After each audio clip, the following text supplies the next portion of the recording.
kita mulai menyerahkan Bible Study hari ini dalam tangan Tuhan. Nanti saya akan berdoa. Baik, mari kita berdoa. Tuhan, kami mengucap syukur atas anugerah hidup yang sudah kami boleh jalani bersama dengan Tuhan. Kami tahu seluruh kesehatan, seluruh keberadaan kami, ini semua oleh karena kasih karunia Tuhan. Kalau malam hari ini bersama-sama kami akan belajar kembali, khususnya iman dari Musa, melalui hamba-Mu, Pak Hondarka, biar Tuhan sendiri yang mengurapi kami, mengurapi Pak Hondarka, memberi Roh Kudus sendiri yang akan berbicara kepada setiap kami, apa yang mau dari Tuhan sampaikan kepada kami. Terima kasih Tuhan, Tuhan juga menyertai setiap rekan-rekan yang sebentar akan join. Kami mau menyerahkan Tuhan dari awal hingga akhir Bible Study ini ke dalam tangan Tuhan. Hanya di dalam nama Tuhan Yesus kami berdoa. Amin. Oke, kalau tidak ada, mungkin kita langsung mulai Bible Study hari ini. Saya serahkan kepada Pak Hondarka. Tadi kata Pak Yusa, saya mau menambahi seperti yang lalu kita belajar. Buat saya, Yusuf itu bisa dua ketika dia mengalami kejadian yang karena saudaranya dibuang sumur itu ya. Kemarin perlu saya jelaskan kepada Bu Jen, mungkin hari ini dia nggak bisa gabung. Kalau saya menduga, yang pertama Yusuf tidak mengampuni karena dia tidak merasa disakiti. Ya, ingat ya. Saya bilang Yusuf itu betul-betul menerapkan Roma 8:28. Apapun kejadiannya, dia tahu ini Tuhan ikut bekerja, bukan karena orang per orang atau apa atau siapa atau bagaimana atau alam atau apapun juga situasi, dia nggak pernah nyalakan siapa-siapa, karena dia tahu bahwa ini semua Tuhan izinkan membentuk diriku. Dugaan yang kedua yang saya sebenarnya agak nggak seret, yaitu tadi sebagian besar seperti saya biasanya begitu ya. Kalau dijahatin orang, saya berapa kali juga mungkin Mbak Budi ya, di Wamena kita difitnah begitu ya. Itu seringkali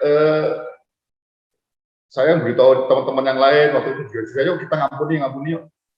Itu saya karena saya merasa mereka bersalah sama saya, jadi harus mengampuni. Ya. Saya dua-dua baik, dua-dua benar. Cuman saya rindu kita kalau bisa alami yang pertama. Ya, seringkali kita pakai Roma 8:28 biar kita ngalami kita apapun, mau COVID, mau ekonomi, apapun juga, semua sudah membentuk hidup kita, iman kita, semakin semua di hadapan Dia. Ya. Ini kita masuk ke Musa.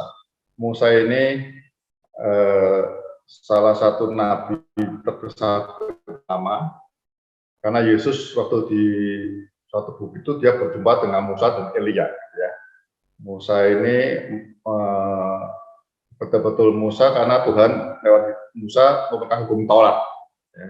Bangsa dikeluarkan dari Mesir, mulai diajar dengan suatu bangsa yang baru. Ya, betul-betul bangsa yang baru.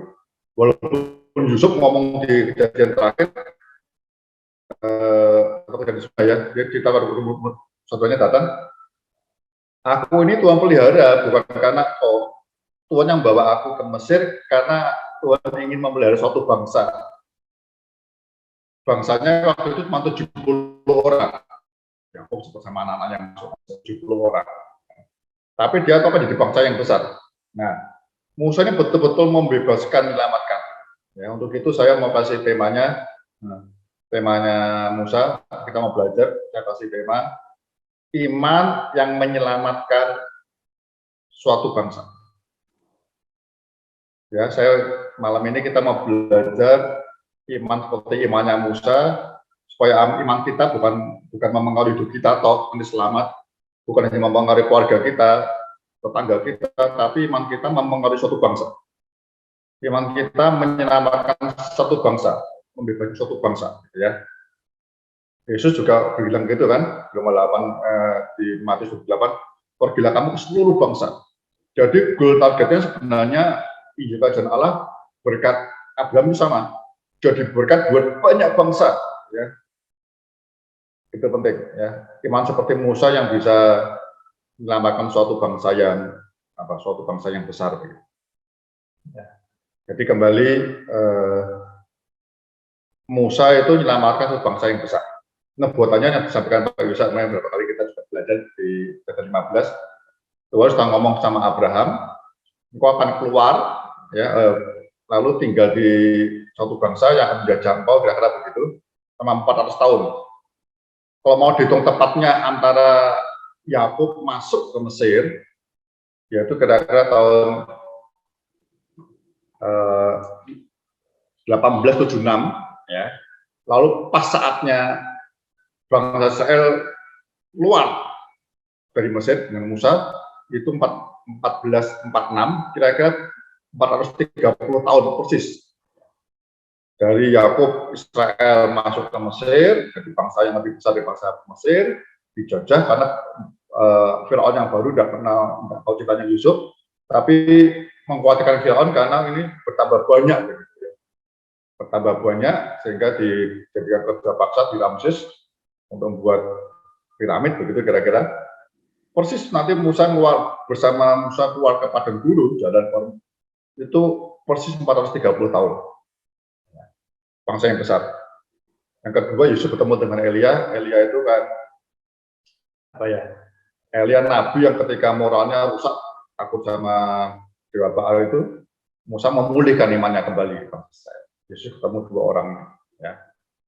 Baik, kita akan ngawali, kita mau lihat di Ibrani. Kita mengawali lihat di Ibrani 11:23 ya, jangan lupa ya, yang ayat kita mau baca. Sepertinya saya akan bagi 3 bagian kira-kira. Walaupun saya bagi 2 nih besoknya lagi ya. Kalau selesai saya begitu. Kita baca per bagian. Ayat 23. Karena iman, maka Musa setelah ia lahir disembunyikan selama 3 bulan oleh orang tuanya, karena mereka melihat bahwa anak itu elok rupanya dan mereka tidak takut akan perintah raja. Karena iman, ini imannya orang tuanya ternyata awalnya, ya. Karena iman orang tuanya, ketika Musa lahir, orang tuanya berani menyembunyikan selama 3 bulan, ya, karena anak itu elok rupanya. Di beberapa versi Anda bisa lihat ada dari isi Inggris katakan very special, ya. Elok itu bukan ganteng atau cantik secara wajah, tapi proper, ya. Jadi betul-betul very special lihatnya, ya. Karena itu imannya kedua, selanjutnya, itu mengakibatkan dia tidak takut akan perintah raja. Mungkin kita lihat dulu ceritanya yang ada di Keluaran pasal 1. Kita akan belajar imannya, bagaimana sih proses imannya orang tuanya. Ya, saya mau langsung aja. Ayat 8 dulu. Ayat 7. Orang-orang Israel, Keluaran 1 ayat 7 ya, beranak cucu dan tak terbilang jumlahnya. Sudah beranak cucu tak terbilang jumlahnya. Mereka bertambah banyak dan dengan dahsyat berlipat ganda. Ini sampai dahsyat segala gitu ya. Sehingga negeri itu dipenuhi mereka. Kemudian bangkitlah seorang raja baru memerintah tanah Mesir yang tidak mengenal Yusuf. Berkatalah raja itu kepada rakyatnya, bangsa Israel itu sangat banyak dan lebih besar jumlahnya daripada kita. Luar biasa ya, bangsa yang numpang lebih banyak daripada bangsa semua. Marilah kita bertindak dengan bijaksana terhadap mereka, supaya mereka jangan bertambah banyak lagi. Dan jika terjadi peperangan, jangan bersekutu nanti dengan musuh kita dan memerangi kita lalu pergi dari negeri ini. Sebab itu pengawas-pengawas Rodi ditempatkan dan mereka menindas mereka dengan kerja paksa. Mereka harus mendirikan bagi Firaun kota-kota perbekalan yaitu Pitom dan Ramses. Bijaksana itu artinya ditekan, ya, biar nggak sempat punya anak lagi banyak. Tetapi makin ditindas, makin bertambah banyak dan berkembang mereka, sehingga orang merasa takut kepada orang Israel itu. Lalu dengan kejam orang Mesir memaksa orang Israel bekerja, mengaitkan hidup mereka dengan pekerjaan yang besar, yaitu mengerjakan tanah liat dan batu bata dan berbagai-bagai pekerjaan di padang dan segala pekerjaan dengan kejam dipaksakan orang Mesir kepada mereka. Raja Mesir itu memerintahkan kepada bidan-bidan yang menolong perempuan Ibrani, seorang bernama Sifra dan yang lain bernama Pua. Katanya, apabila kamu menolong perempuan Ibrani pada waktu bersalin, kamu harus memperhatikan waktu anak itu lahir. Jika anak laki-laki, kamu harus membunuhnya, tetapi jika anak perempuan, bolehlah ya itu. Tapi bidan-bidan itu, ya, Sifra dan Pua, takut akan Allah dan tidak melakukan seperti yang dikatakan Raja Mesir kepada mereka dan membiarkan bayi-bayi itu hidup. Kalau Raja Mesir ngomong ya, mengapa kamu berbuat demikian, membiarkan itu bayi-bayi itu, dan seterusnya. Sudah. Jadi ternyata imannya orang tuanya Musa ini, ya, Amran dan Yokebed, waktu lihat di nats lainnya, itu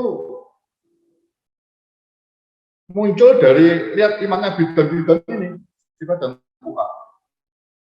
Ya, itu mungkin orang Mesir ya.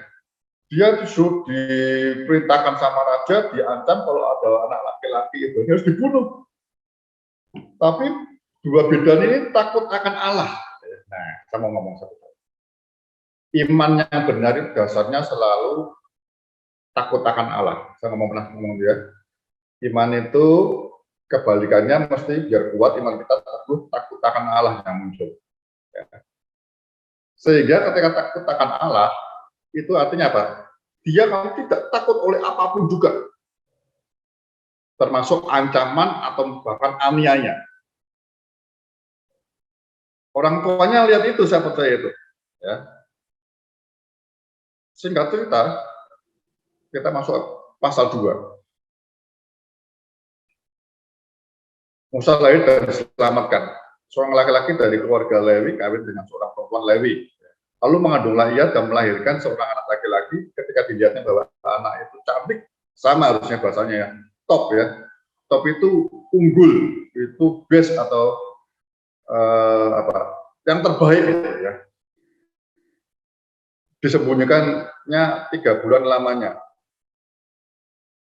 Tetapi ia tidak akan menyembunyikan lebih lama lagi, dan diambilnya seperti pandan, dipakalnya dengan gala-gala bantir, diletakkannya bayi itu di dalamnya, dan ditaruhnya peti itu di tengah-tengah Tebrau, ya, pinggiran sungainya agak dalam, di tepi sungai Nil. Kakaknya perempuan berdiri di tempat yang agak jauh untuk melihat apakah yang akan terjadi dengan dia, dan seterusnya ceritanya. Saya mau sampaikan yang pertama ini, ya, imannya orang tuanya itu muncul melihat imannya dua bidadari. Ya, saudara, iman takut Tuhan memunculkan keberanian, tidak takut oleh siapapun juga. Beliau pernah ngomong kalau keberanian itu menular. Ya. Kelompok kita kalau ada satu orang yang berani imannya untuk Kristus, semua akan berani. Ini dua bidan ini luar biasa sekali. Sepertinya tafsirnya dia bukan orang Ibrani, orang Mesir, tapi dia takut sama Allahnya orang Yahudi, orang Ibrani. Saya nggak tahu ceritanya bagaimana, mungkin dia dengar ceritanya yang sama teman-teman yang lain, ya bagaimana dulu dengan Yusuf atau apa juga lah. Pokoknya nih dua orang ini timbul imannya takut Tuhan, ya. Hari ini imam sudah diperdengarkan firman Tuhan. Orang dengan firman Tuhan yang benar pasti muncul iman dan pasti akan takut Tuhan, sehingga hidupnya tidak akan takut oleh apapun juga selanjutnya. Yang kedua, imannya muncul ketika lihat anaknya. Anaknya ini betul-betul apa ya, spesial gitu ya. Nah, selainnya dikatakan top itu bahasanya apa? Ada excellent, good, bagai ya, amat bagus ya, unggul, best, dan cheerful. Anak ini membuat sukacita. Tapi kalau kita lihat di Kisah Rasul 7:20, ini Stefanus jelaskan begini, Kisah 7:20. Pada waktu itulah Musa lahir dan ia elok di mata Allah. 3 bulan lamanya ia diasuh di rumah ayahnya. Jadi Musa lahir ya di mata Tuhan ini spesial bagi ini. Nah, orang tuanya Musa, kalau saya pakai bahasa saya ya, ini orang tuanya Musa itu bisa melihat seperti apa yang Allah lihat. Sama dengan begini, saudara. Saya sama istri saya di Jawa Tuhan, karena kami itu pelayanan anak. Saya sejak anak saya meninggal, Tuhan bawa kami untuk salah satu selain pelayanan para pemimpin, saya punya hati untuk nolongin para pelayan anak gereja-gereja ya. Jadi kami di Wamena, kami waktu itu juga membuat sekolah berasrama dari TK. Ya, karena kami percaya dari sedini mungkin pendidikan itu akan mempengaruhi iman dan karakter anak-anak untuk masa depannya. Ya. Saudara yang punya anak, sama sampaikan yang pertama, biarlah mata kita, iman kita melihat seperti Allah melihat anak. Ya. Di mata Tuhan, anak-anak kita itu, ya, Tuhan punya selalu, ya, Yesus selalu mengasihi anak-anak. Ketika para murid katakan apa? Tuhan, siapa yang terbesar di antara kami? Tuhan Yesus ngambil anak kecil, katakan apa? Kalau engkau tidak menjadi seperti anak ini, ya, engkau tidak bisa masuk ke kerajaan surga. Yang kedua, kalau engkau tidak bertobat menjadi seperti anak kecil ini, engkau tidak jadi yang besar. Jadi anak kecil itu spesial di mata Tuhan. Tuhan melihat suatu anak kecil, itu Tuhan punya rencana yang besar, harapannya besar. Saya percaya bukan teruskan rencana Allah hidup keluarga kita, ya, tapi dia tahu rencana Allah dalam hidup kita, setiap orang tua yang punya anak, ya, itu teruskan kepada anakmu. Bahasa saya begini, selalu saya ngomongnya kepada setiap orang tua. Kalau Anda punya anak, itu artinya rencana Tuhan yang mulia, yang luar biasanya, yang betul-betul rencananya yang masa depan itu bukan berhenti di saya, di Anda, tapi berhenti di anakmu. Jadi Anda harus melihat ketika anak lain ini anak Allah. Ya. Seperti katakan di Maleakhi itu, apakah kesatuan itu akan menghasilkan keturunan ilahi? Anak-anak orang percaya harus ada melihatnya ini anak-anak Allah yang Tuhan mau lahirkan, Tuhan mau titipkan dalam hidupmu, akan melanjutkan rencana Tuhan dalam hidup kita kepada anakmu. Jadi Stefanus melihat ini zamannya Musa, dia melihat konteks perjanjian baru, ya, kasih Kristus. Dia melihat di hadapan Allah ini, Allah lebih dulu yang menyatakan ini Musa itu luar biasa, excellent di mata dia. Ya, saya mau harap orang tua yang punya anak, Anda tidak boleh nyanyikan Anda harus seperti ini anak Allah. Ya.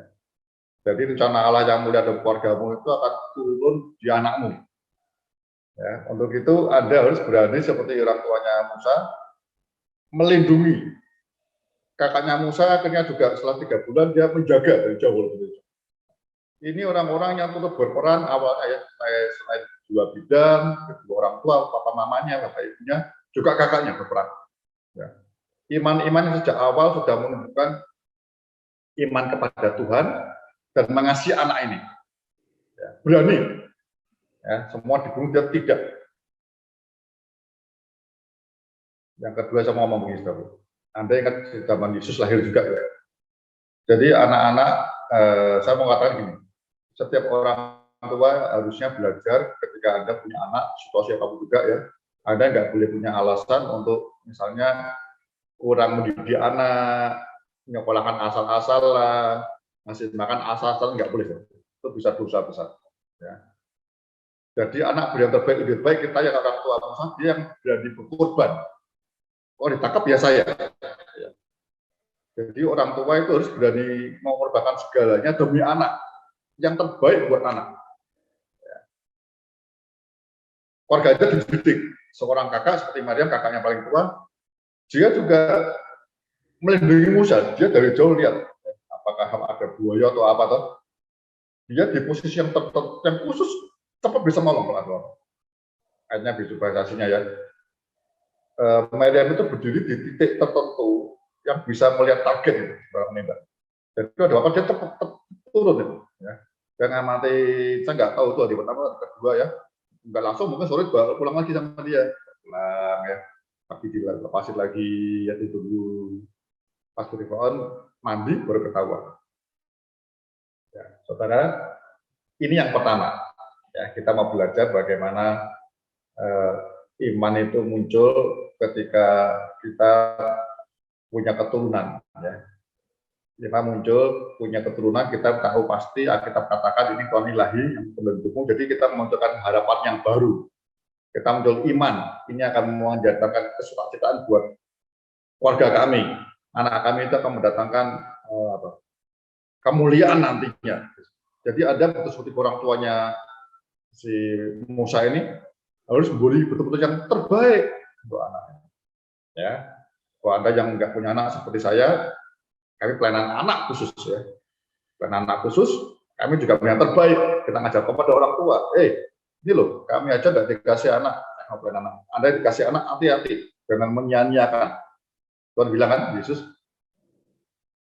kalau ada salah satu orang, ya, pemimpin atau orang tua, yang membuat anak kecil ini tersesat, lebih baik dari lehernya, dikasih batu kilangan, dia dimasukkan ke dalam laut. Itu betapa sadisnya kalimat Yesus. Anda kalau lihat Yesus yang penuh kasih ya, Yesus jarang ngomong sadis begini. Dia mungkin dia mungkin maki-maki orang ahli Taurat dan orang Farisi.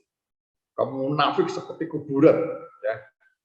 Iya, tapi nggak pernah ngomong yang sadis begini. Ya. Harusnya kalau saya tahu diri lah ngomongnya. Kalau engkau nyesatkan anak kecil ini, baik anakmu maupun anak orang lain, yang engkau sebagai guru atau sebagai anak Tuhan atau sebagai guru sekolah minggu, engkau makan mati. Tapi ini matinya dikasih tahu caranya. Dikasih batu kilangan yang kira-kira 20 kilo gitu ya, hilang nganggur itu, dimasukkan ke dalam, bukan dalam sungai, tapi ke dalam laut. Yang dalam. Itu matinya tersesat sekali. Betapa Tuhan Yesus, dia nggak menikah, dia apalagi punya anak, tapi dia betul-betul menunjukkan bahwa Allah itu mengasihi anak-anak. Anak-anak itu bukan sekedar meneruskan marga kita, tapi ini meneruskan rencana Allah. Malah Matius 28 harus terjadi, berkata harus terjadi terus nggak berhenti di sana. Hati-hati yang punya anak ya, yang terbaik urusan rohani, urusan jiwa pendidikan, dan urusan sekarang hari ini kesehatan yang terbaik. Ya, orang tua yang harus tanggung jawab penuh. Itu yang pertama. Yang kedua, kita mau lihat kembali ke Ibrani ya. Kita mau lihat Ibrani tadi ya, Ibrani 11. Sekarang kita lihat ayat 24. Kedua, kita belajar ini. Karena iman, maka Musa setelah dewasa menolak disebut anak putri Firaun. Ya, dewasa itu kira-kira kalau kita Rasul bilang kabarnya dia keluar dari Mesir 40 tahun. Mungkin dia sebelum mulai melihat saudara-saudaranya orang Israel berkelahi sama orang Mesir itu, saya nggak tahu, mungkin sekitar 30-an tahun atau 35 lah dia kira-kira mulai ngerti. Aku ini orang Ibrani, harus bela orang Ibrani. Bawahnya lihat. Karena ia lebih suka menderita sengsara dengan umat Allah daripada untuk sementara menikmati kesenangan dari dosa. Ia menganggap penghinaan karena Kristus sebagai kekayaan yang lebih besar daripada semua harta Mesir.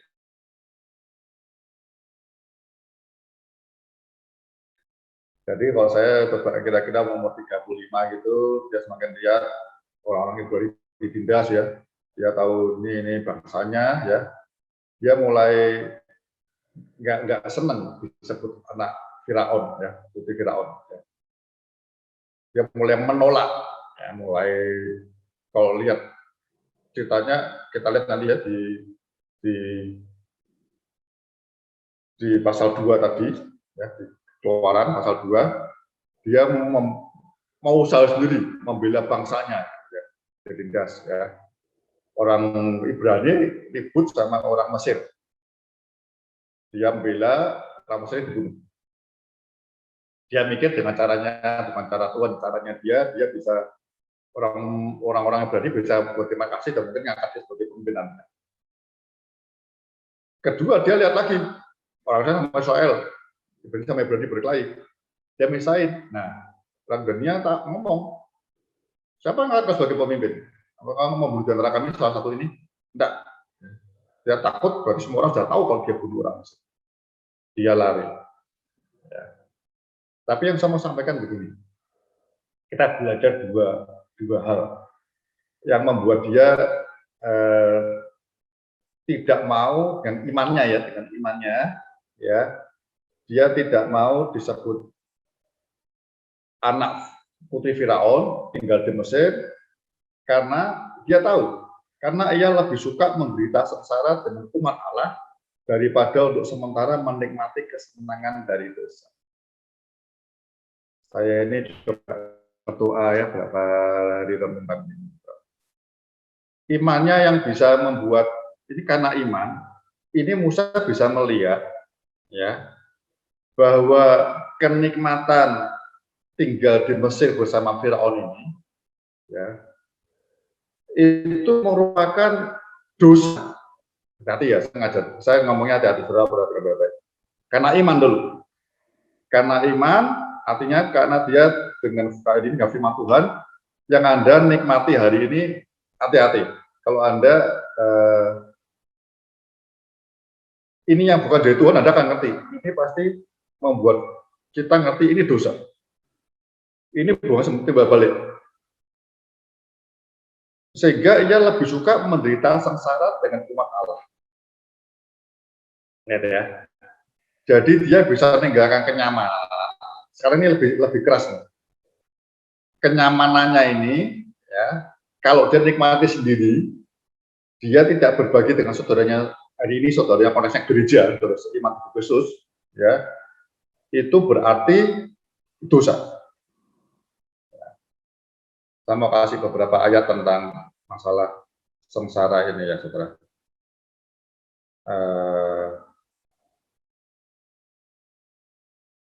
Kita mungkin mau lihat di mana ya? Awalnya kita mau lihat di 1 Korintus 1. Kita mulai di Kisah Rasul 14 dulu.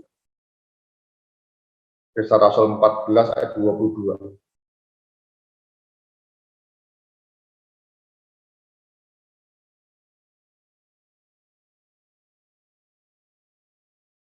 Di tempat itu di Antioquia ya.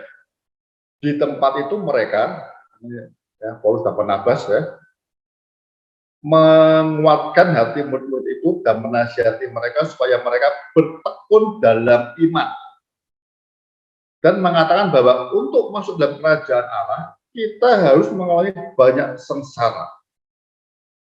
Berarti ya, saya tidak ngomong sengsara mati benar, enggak. Tapi sengsara karena kita demi iman kita.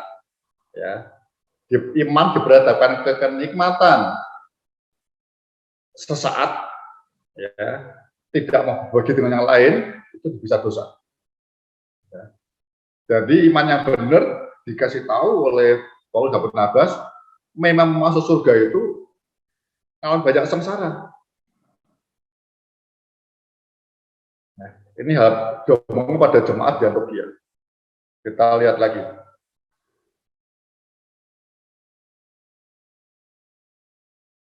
Kita mau lihat sekarang di 2 Timotius 3.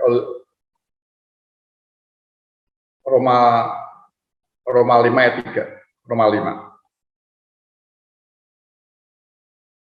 Saya mau baca 2 ya, Roma 5 ya. Oleh dia kita juga beroleh jalan masuk oleh iman kepada kasih karunia ini. Di dalam kasih karunia ini kita berdiri dan kita bermegah dalam pengharapan akan menerima kemuliaan Allah. Intinya ya, dengan iman dan menerima kasih karunia kita punya pengharapan menerima kemuliaan Allah. Ya. Kan yang ketiga lihat. Dan bukan hanya itu saja. Artinya bukan hanya kasih karunia dan menerima kemuliaan Allah. Apa dalamnya yang lain? Kita malah bermegah juga dalam kesengsaraan kita. Lihat ya. Sengsara bermegah kayak Musa, dengan imannya dia pilih sengsara. Ya. Tapi karena bersama umat Allah. Karena kita tahu bahwa kesengsaraan itu menimbulkan ketekunan. Dan ketekunan menimbulkan tahan uji, dan tahan uji menimbulkan pengharapan. Dan pengharapan tidak mengecewakan, karena kasih Allah telah dicurahkan dalam hati kita oleh Roh Kudus yang telah dikaruniakan kepada kita. Ya, pada waktu kita masih lemah, Yesus telah mati untuk kita orang-orang durhaka waktu yang ditentukan oleh Adam seterusnya. Ya. Sengsara dari Tuhan, ini dari iman kita akan ngerti. Ini selama ini posisi kita benar atau tidak? Ya.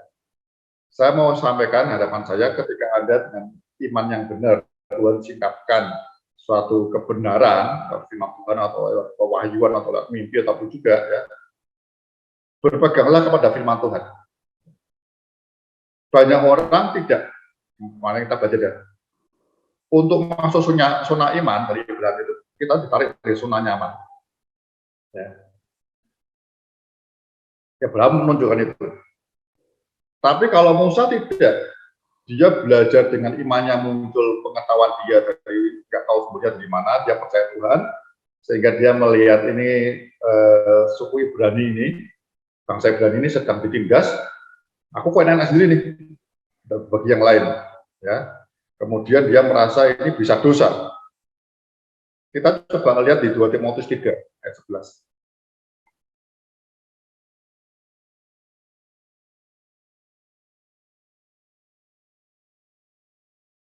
Anda tahu ya, itu judulnya ayat 10-nya ya. Iman bertumbuh dalam penganiayaan dan dalam pembacaan kitab suci. Aku sudah baca ya. 2 Timotius 3 ayat 10. Tetapi engkau telah mengikuti ajaranku, cara hidupku, pendirianku, imanku, kesabaranku, kasihku, dan ketekunanku. Ayat 11 ya. Engkau telah ikut menderita penganiayaan dan sengsara seperti yang telah kuderita di Antiochia dan Iconium dan di Listra. Semua penganiayaan itu telah kuderita dan Tuhan telah melepaskan aku daripadanya. Setiap orang, memang setiap orang yang mau beribadah kepada Tuhan Yesus akan menderita aniaya. Jadi sengsara itu dengan iman kita akan memilih sengsara kalau itu kebenaran yang dialami oleh semua orang Kristen kebenarannya. Mungkin Pak Yusa nggak tahu kemarin ikut benar nggak waktu yang kamis itu ya, kamis kapan itu ya. Bagaimana seorang Aristarkus ya di kisah Rasul terakhir itu ya. Aristarkus yang bukan orang sembarangan, ini orang pilihan, Lukas tulisnya begitu ya, orang penting. Tapi dia sengaja menjadi budaknya Paulus supaya bisa melayani Paulus sampai ke Roma. Dia orang bebas merdeka enak harusnya. Ini orang-orang berpendidikan Aristarkus ini. Ya. Tapi dia lepaskan semua. Dia lihat Paulus sengsara, duduknya susah, dia mau. Jadi Paulus sampai di Roma itu dalam perjalanan kawan itu dia punya 2 pengikut. Satu Lukas, dokter yang lihat kesehatannya Paulus, karena Paulus ada sakit ya, atau orang ngomong sakit kulit atau sakit bokok, gara-gara Tuhan kasih dalam daging ya, begitu, sehingga dia nggak bisa sombong. Yang kedua, Aristarkus menyertai melayani segalanya oleh kesehatan. Paulus perlu papirus, siapa semua. Lihat, dia lepaskan kenikmatannya dan dia mau melayani Paulus. Sengsaranya seperti itu, saudara. Ya. Jadi apa ya bahasanya itu apa sih? dia mau betul-betul sama-sama hamba Tuhan, umat Allah yang hidupnya tanda kutip demi Kristus, dia menderita sengsara, tapi dia tidak mau sendirian memenuhi. Anda kan lihat banyak hal ya, 1 Korintus 12 misalnya ya, Paulus ngajarnya apa? Tubuh Kristus itu. Kalau ada yang lemah, hendaklah kita beri perhatian lebih, ya, yang mau kelingking. Ya. Saya senang di Korintus itu ya. Paulus coba mengabarkan tentang jemaat atau gereja. Nah, ini sedikit nyimpang sedikit ya. Paulus membayangkan dijelaskan tentang gereja di Korintus ada 3 hal. Yang pertama dia di 1 Korintus pasal 2 mungkin dia sepertinya menjelaskan gereja itu, jemaat itu seperti ladang. Ya, nah, dia ngomong itu, aku menabur, Apolos menyiram dan sebagainya gitu ya. Dia mau ngomong Allah yang menumbuhkan. Jadi gereja itu seperti ladang. Ada yang menabur, ada yang menyiram, ada yang mengukur dan sebagainya. Tapi yang penting Allah menumbuhkan. Itu cuma beberapa ayat. Kemudian dia masuk di pasal 3-nya kalau nggak salah, mengabarkan tentang bangunan. Ya, dasarnya Kristus. Engkau membangun di atasnya dengan apa terserah. Kering, kayu atau jerami, ya, atau emas, perak ya, dan berbagai. Jadi engkau mau pilih mana? Seperti bangunan. Gereja seperti bangunan, disusun, ya begitu ya, kayu terikat. Itu cuma juga beberapa ayat banyak. Tapi ketika dia menjelaskannya sampai di 1 Korintus pasal 12, ya, setelah macam-macam karunia, ya, tubuh Kristus itu akan ada banyak karunia, ya. Kemudian dia menjelaskan tentang tubuh Kristus seperti tubuh, ya, banyak bagiannya beda-beda, ya. Tapi jangan meremehkan bagian terkecil. Satu menderita, semua menderita. Satu dimuliakan, semua dimuliakan. Lihat ya. Imannya Musa seperti itu. Dia ngerti betul. Aku bagian dari tubuh Kristus waktu itu belum. Tapi kalau kita kontekskan ke Ibrani kan membawa konteks Musa dalam Keluaran dijadikan konteksnya dalam Perjanjian Baru. Ya. Dengan iman, ya karena begitu. Ya. Dengan iman dia pilih sengsara bersama tubuh Kristus yang lain. Yang bayang gitu. Kalau kita tidak bersama-sama dengan mereka, ya, dikatakan sama Tuhan apa? Dia tahu itu dosa sebenarnya. Ya. Nah, saya nggak tahu kebenaran itu sampai di mana, nanti kita berdoa masing-masing ya. Jadi betul-betul gereja itu dikatakan Yesus yang tinggi direndahkan, yang rendah ditinggikan. Tidak ada orang yang menonjol. Kisah Rasul Anda tahu kan?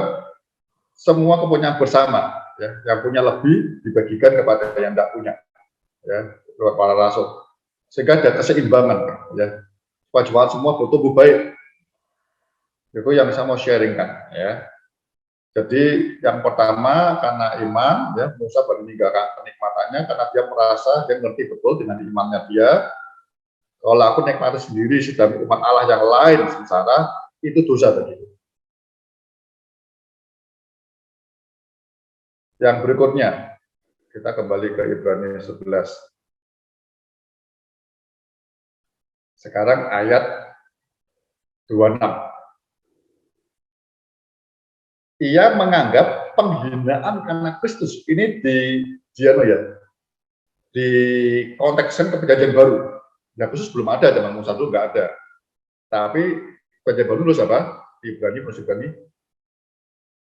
menulis Musa menganggap penghinaan karena Kristus, harusnya Allahnya ya, sebagai kekayaan yang lebih besar daripada semua harta Mesir, sebab pandangannya ia arahkan kepada upah. Ya, lihat ya. Jadi dia milih bersama-sama apa? Jangan hina karena Kristus. Penghinaan karena Kristus itu sebagai kekayaan yang lebih besar daripada semua harta di Mesir. Ya, Anda tahu ayatnya banyak lah ya. Bagaimana kalau orang dihina, mungkin misalnya ya, Misalnya aja kita lihat di Ibrani 12 ayat 2 gitu ya. 12 ayat 2 misalnya. Marilah kita melakukannya dengan mata tertuju kepada Yesus, ya, yang memimpin kita dalam iman.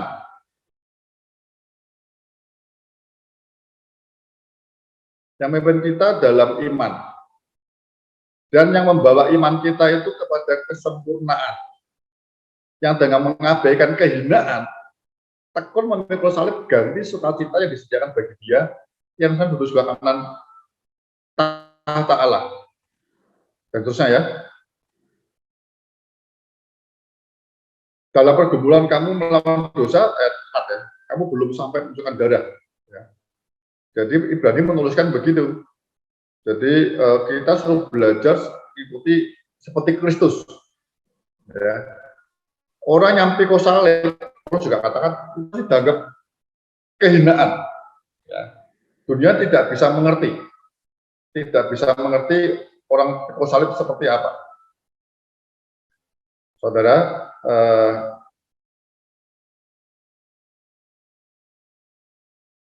gini saudara, sama sampaikan begini, ini yang perlu dengan iman ngerti, hati-hati ya. Kalau kita balik renungkan tadi kembali ke Ibrani 11, bisa coba Ibrani 11 saja ya. Ibrani 11 ayat 25 tadi, ayat 26, ya. Orang yang benar hidupnya, ya, mau nyangkal di salib Kristus, ya, mesti penilaian orang sekitar kita, kalau benar ya, itu suatu kehinaan. Kalau sudah ngomong kan, salib itu suatu kehinaan buat orang lain. Ya, kalau Anda ngerti, saya kalau belajar ketemu beberapa orang tokoh agama lain, selalu begitu kan. Mana Tuhanmu ditelanjangi, disalibkan. Ya. Terlalu tidak bisa orang mengerti, itu kehinaan. Tapi saya ngomong, kalau sudah disalibkan, dia nggak bangkit, dia nggak mati buat kita semua nggak ada yang selamat. Nggak ada yang selamat, justru dia masa terhina itu, dosa kita, kehinaan kita dipikul oleh dia. Ya. Maksud saya begini, ini berarti tulisnya bagus nih. Yang menganggap itu maksudnya orang lain juga anggap seperti itu gitu loh, ya. Anggapan ini. Mungkin musanya atau kitanya belum tentu merasa terhina, tapi kita nganggap oke, kita jalan demi Kristus. Ya. Ini lebih penting daripada semua harta Mesir, dari semua berkat Tuhan. Anggap ya. Tadi benar kata Ibrani itu Ibrani 12 kan saksi Tuhan. Kita harus memikul salib, berlari, berlomba gitu ya. Dan bagaimana? Udah abaikan, orang lain ngomong itu penghinaan, abaikan. Kita mau terus pikul salib, belum ada penghinaan kayak Paulus.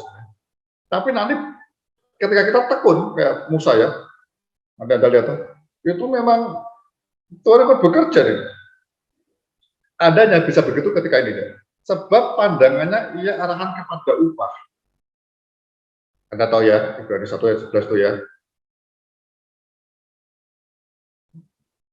Pandangannya ia arahkan kepada upah. Jadi dia melihat ketika dia pikul salib, pikul salib ya, sampai mati ikut Tuhan Yesus, dia akan nikmati kemuliaan. Nanti Anda kalau lihat di Roma, ketemu di Roma 8 ya. Penderitaan yang kita alami demikian berat ini, ya, orang dianggap Paulus dianggap sampah dunia begitu ya. Tapi itu nanti akan nikmati bahwasanya kemuliaan yang lebih besar. Jadi yang saya mau sampaikan yang kedua ini, tetap sangat diri pikul salib Kristus. Tidak usah berkata orang apa, ya. Tapi nanti keduanya pasti akan kelihatan. Musanya itu akhirnya kelihatan tuh. Walaupun pertama bangsa ini nggak bisa terima dia. Nah, kamu angkat pemimpin, nanti tunggu waktunya. Ya. Tapi ketika Tuhan proses dia ngerti betul, dia akan meninggalkan Mesir dan sebagainya, prosesnya terjadi, sudah akan lihat nanti. Ya. Bagaimana Tuhan panggil dia kembali lewat semaknya, terbakar tapi tidak terbakar. Ya. Musa dipanggil oleh Tuhan ketika dia mengembalakan Midian itu, ya, dipanggil Musa, siapakah engkau? Aku adalah aku. Itu perjumpaan kembali Musa betul-betul diteguhkan oleh Tuhan kalau yang dilakukan selama ini 23, 24, 25, 26 itu benar di hadapan Tuhan. Awalnya dia akan merasa dengan imannya, yang merasa tahu dari Tuhan, dia bertindak. Tapi peneguhannya ketika dia ketemu di semak terbakar itu, dia akan dia diproses ya, kayak usaha sendiri salah semua, diproses, padang gurun, ya, selama 40 tahun, Tuhan panggil kembali. Bahasanya begitu. Yang ketiga, kita mau lihat ayat yang ke-27. Ini totalitasnya, gitu ya. Karena iman, maka ia telah meninggalkan Mesir dengan tidak takut akan murka raja. Ia bertahan sama seperti yang melihat apa yang tidak kelihatan. Ya. Jadi titik puncaknya dia betul-betul meninggalkan Mesir karena iman. Walaupun ada suaranya itu karena dia takut. Ya, ya. Tapi ini menuliskan itu prosesnya kalau diizinkan semua 8,828 prosesnya sampai dia sepertinya takut, tapi dia Ibrani memberi muatan khusus kalau orang dalam Tuhan ya, tetap ingin menderita sengsara bersama dengan Tuhan, kehinaan nggak masalah, nggak mau sebut kenikmatan mengikuti Firaun, dia juga nggak urusan, dan lari ini tetap Roma 8 terjadi. Dikatakan dia berani, dia lari itu, ya dikatakan dia berani melawan murka raja, karena apa? Ia bertahan sama sepertinya melihat apa yang tidak kelihatan. Saya nggak ngerti ya, saya mau coba taruh tangan gitu. Ya. Ketika Musa mau coba nolong mereka itu, nolong orang Ibrani itu, saya percaya ada timbul di hati, di pikirannya itu, memang ingin membebaskan Ibrani, memang kepingin dibebaskan, karena dia merasa tadi tulis dia rela menderita sengsara dan sebagainya membela orang Ibrani, karena dia mau betul-betul membebaskan. Ya. Cuman caranya keliru. Jadi Tuhan izinkan prosesnya terjadi semua. Sampai pada akhirnya ceritanya gini, saudara ya. Nah, ditulis oleh Musa sendiri begitu. Oh, ini berarti nuliskan ya, berarti nulis itu karena imannya Musa. Ya. Kalau saya pernah lihat filmnya itu ya, filmnya itu sebenarnya, Anda nggak pernah lihat filmnya ya, itu Firaun yang sedang berkuasa itu sebenarnya sama Musa takut. Ya. Jadi kalau karena ini Musanya ini pernah nolong Firaun ini ya, yang lebih muda ini. Musa itu lebih tua ini, kayak adiknya yang jadi raja di situ. Ini cerita filmnya gitu ya.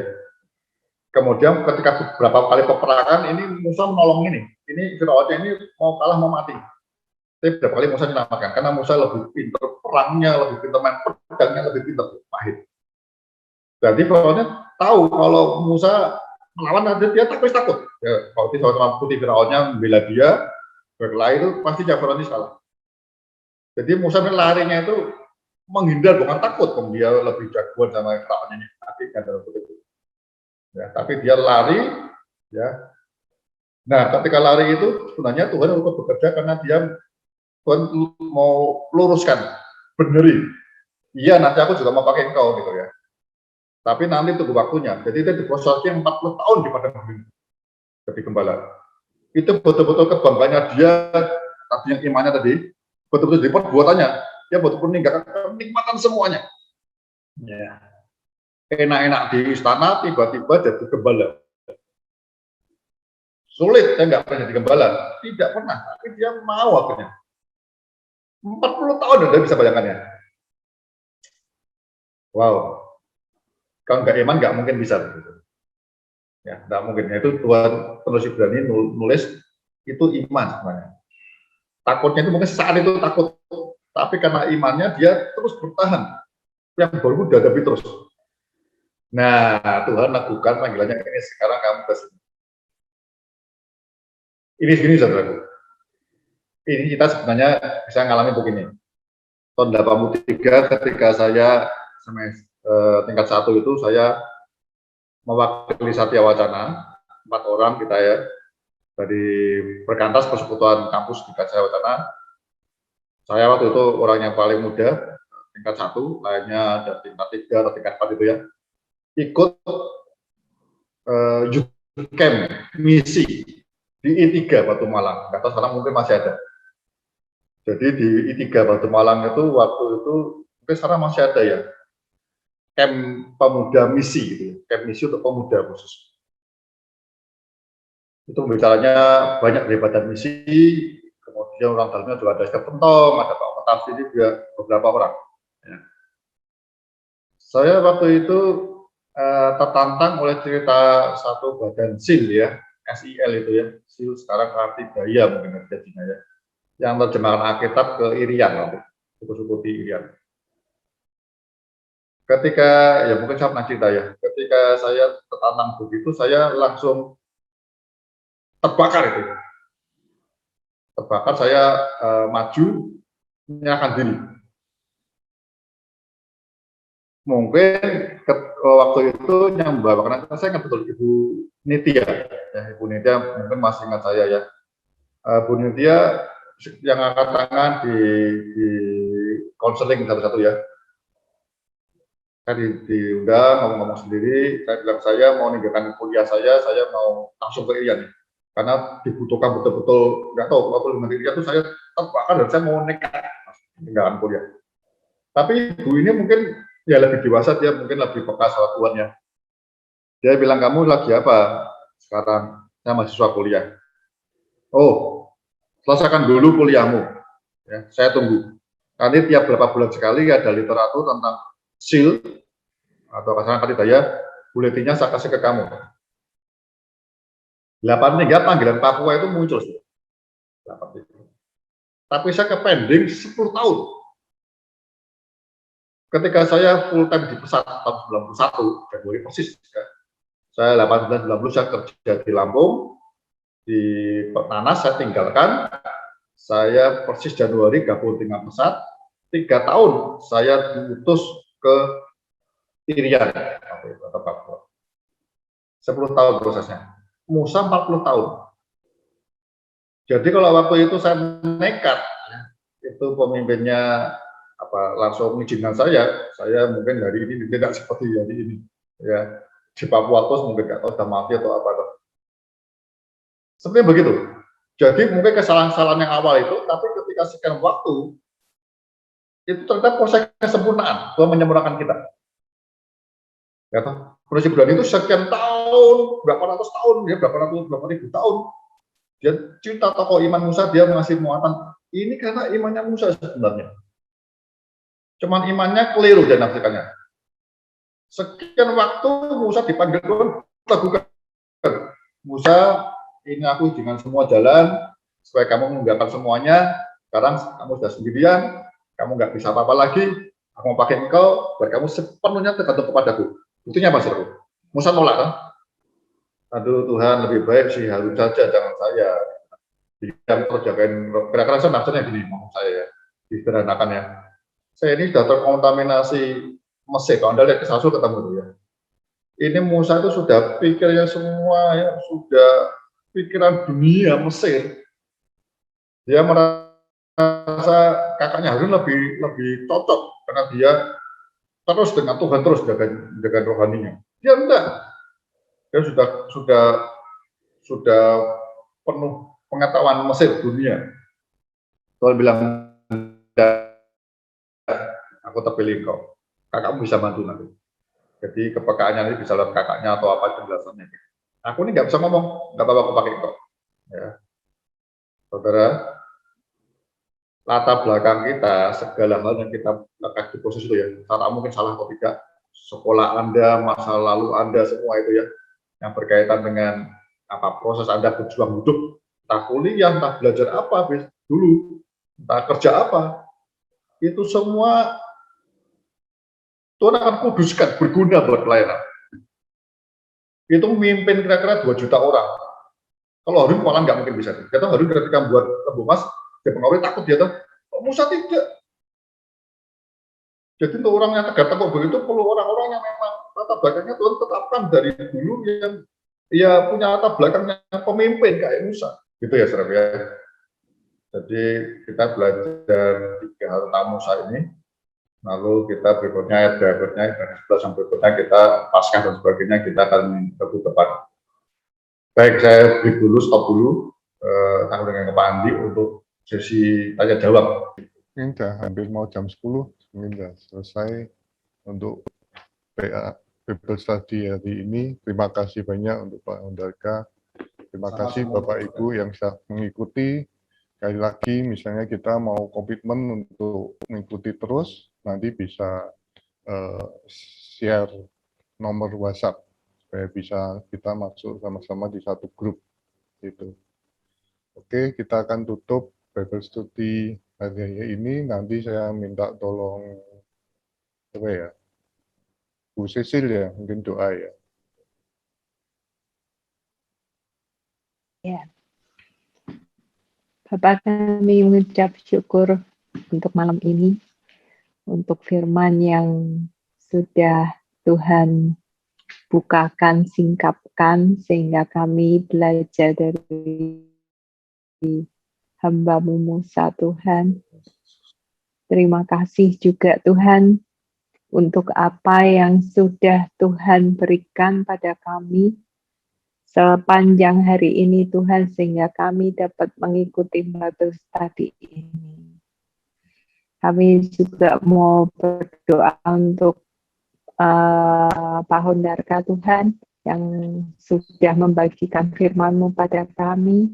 Biarlah Kau singkapkan lebih dalam lagi Tuhan, untuk pengajaran next week Tuhan untuk pada kami. Masih mengenai berkumpul lagi, dan masing-masing kesaksian tentang apa yang kami pelajarin hari ini. Terima kasih Bapak untuk kami semua yang hadir di tempat ini. Biarlah penyertaan Tuhan turun atas kami. Biarlah kami malam ini tidur dengan nyenyak dalam naungan kasih Tuhan. Dan biarlah Engkau memberikan kami, berbicara pada kami lewat mimpi malam ini Tuhan. Terima kasih Bapak untuk segala sesuatunya. Dalam nama Yesus. Amin.